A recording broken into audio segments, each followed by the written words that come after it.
मुकेश सहनी के नेतृत्व में बीजेपी लड़ेगा।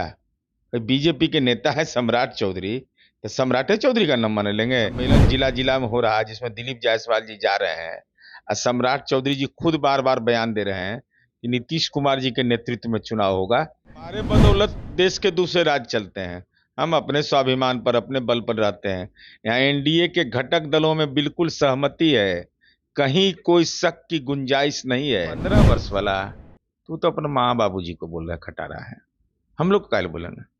अरे 15 वर्ष तो उनके माँ पिताजी ने शासन काल किया भाई, तो 20वां वर्ष में जा रहे हैं। नमस्कार, आप है न्यूज फॉर नेशन पर। मैं आपके साथ अभिजीत सिंह। 2025 बिहार विधानसभा चुनाव जैसे जैसे नजदीक आ रहा है, बिहार में घमासान देखने को मिल रहा है। वहीं बात करें तो एक तरफ महागठबंधन में सीएम फेस को लेकर घमासान देखने को मिल रहा था, तो अब एनडीए में भी घमासान है वो देखने को मिल रहा है। जिस तरह से हरियाणा का सीएम का जो बयान आया, उनका साफ तौर पर कहना है कि देखिए, बीजेपी ने सभी स्टेट में अपना झंडा गाड़ दिया, अब बिहार की बारी है और सम्राट चौधरी के नेतृत्व में चुनाव लड़ने की बात है वो बिहार में कह दी है उन्होंने।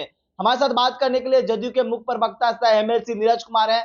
कैसे देख रहे हैं, अब एनडीए में घमासान हो गया है सीएम फेस को लेकर।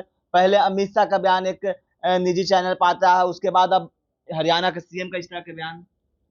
हरियाणा के मुख्यमंत्री क्या बोलते हैं कि मुकेश सहनी के नेतृत्व में बीजेपी लड़ेगा।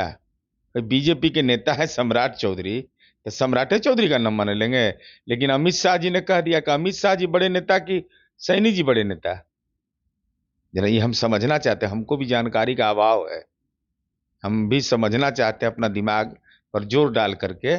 ये सम्मेलन जिला जिला में हो रहा है जिसमें दिलीप जायसवाल जी जा रहे हैं और सम्राट चौधरी जी खुद बार बार बयान दे रहे हैं कि नीतीश कुमार जी के नेतृत्व में चुनाव होगा, तो इसमें कहाँ विरोधाभास है। सियासत तो होने लगी। जिस तरह से एक तरफ आपने अभी बोला कि सभी लोग मान रहे हैं नीतीश कुमार के नेतृत्व में चुनाव लड़ा जाएगा, लेकिन सैनी जी का इस तरह के वक्तव्य देने से क्या मतलब है? क्या दबाव डाला जा रहा है जदयू पर?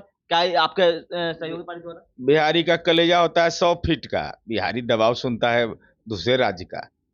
हमारे बदौलत देश के दूसरे राज्य चलते हैं, हम अपने स्वाभिमान पर अपने बल पर रहते हैं। यहाँ एनडीए के घटक दलों में बिल्कुल सहमति है, कहीं कोई शक की गुंजाइश नहीं है।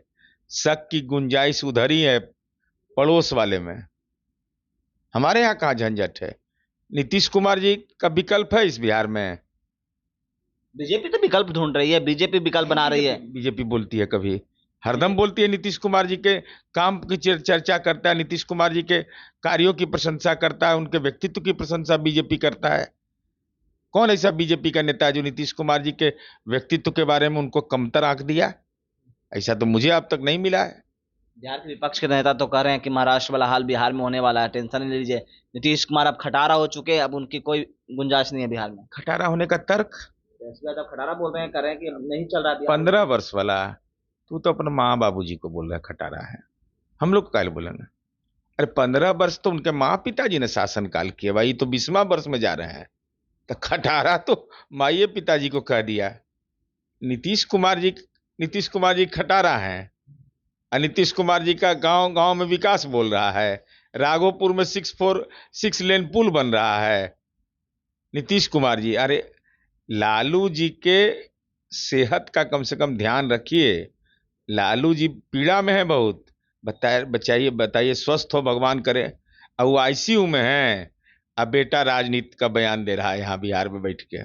जय हो पितृधर्म का, जय हो पुत्र धर्म का। तेजस्वी को जाना चाहिए लालू जी को देखने। बिल्कुल, हर पुत्र का ये दायित्व तो बनता है कि जब पिता बीमार हो, माँ बीमार हो, तो उसके लिए खड़ा रहेंगे। राजनीति तो बात का एजेंडा का चीज है। यानी कि स्पष्ट कर सकते हैं कि एनडीए में कोई घमासान नहीं है सीएम फेस को लेकर। 25 में 30 जब तक नीतीश कुमार जी की इच्छा है तब तक जनता की इच्छा है।